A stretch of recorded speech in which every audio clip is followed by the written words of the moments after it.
Test ক্রিকেটের বাইরে থাকলেও কখনো আড়ালে চলে যাননি নাসির হোসেন। ছিলেন আলোচনাতেই। কেন তাকে খেলানো হচ্ছে না সেটা নিয়ে ভক্ত সমর্থকদের মধ্যে চলছিল আলোচনা। অবশেষে এই অলরাউন্ডার ফিরলেন 5 দিনের ক্রিকেটে। অস্ট্রেলিয়ার বিপক্ষে 2 ম্যাচের টেস্ট সিরিজের স্কোয়াডে জায়গা পেয়েছেন নাসির। নাসির হোসেন ফিরলেও বাদ পড়েছেন মাহমুদুল্লাহ ও মুমিনুল হক। শ্রীলঙ্কার বিপক্ষে সর্বশেষ সিরিজে বাংলাদেশের শততম টেস্টে খেলা হয়নি তাদের। লম্বা বিরতি শেষে অবশেষে আয়ারল্যান্ডের ত্রিদেশীয় ওয়ানডে সিরিজের সুযোগ পেয়েছিলেন নাসির। নিউজিল্যান্ডের বিপক্ষে একাদশে জায়গা পেলেও ব্যাট হাতে নামা হয়নি তার। আর টেস্ট ক্রিকেট থেকে এই অলরাউন্ডার বাইরে সেই 2015 সাল থেকে। ঘরের মাঠে দক্ষিণ আফ্রিকার বিপক্ষে টেস্ট খেলার পর আর দেখা মেলেনি সাদা পোশাকে নাসির হোসেনকে।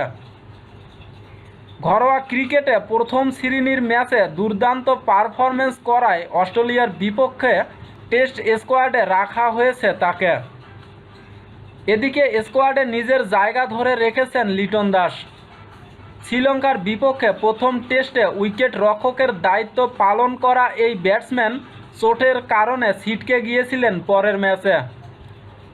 বাংলাদেশের শততম টেস্ট মিস করা লিটন ফিরছেন অস্ট্রেলিয়ার বিপক্ষ সিরিজে।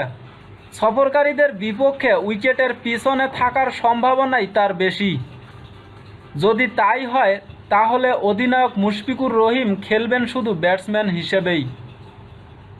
অস্ট্রেলিয়ার বিপক্ষে বাংলাদেশের স্কোয়াড: মুশফিকুর রহিম অধিনায়ক, তামিম ইকবাল, ইমরুল কায়েস, সৌম্য সরকার, লিটন দাস, নাসির হোসেন, মোসাদ্দেক হোসেন, মোস্তাফিজুর রহমান, সাব্বির রহমান, মেহেদী হাসান মিরাজ, সাকিব আল হাসান, তাইজুল ইসলাম, শফিউল ইসলাম, তাসকিন আহমেদ। দেশ বিদেশের ক্রিকেটের আপডেট নিউজ নিয়ে আবারও আসবো একটু পরেই। লাইক, কমেন্ট এবং সাবস্ক্রাইব করে আমাদের সঙ্গে থাকুন।